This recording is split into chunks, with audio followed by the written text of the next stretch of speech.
Ngayong araw mga master, unboxing tayo para sa gagawin na battery ng UPS. Ito po ang kanyang mga battery. Bagong dating lang po ito. Talagang bagong gawa. So yan po ang kanyang spec. 32700, 6000 mAh, 3.2 volts. Tipsan.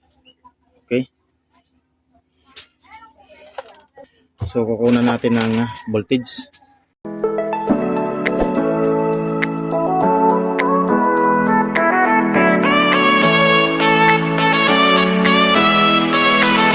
So welcome back mga master, unbox tayo ngayon ng in-order kong battery para ito sa mga nagpapabuo sa akin ng para sa sa UPS mga master. So ito na po yung battery na ipapalit doon sa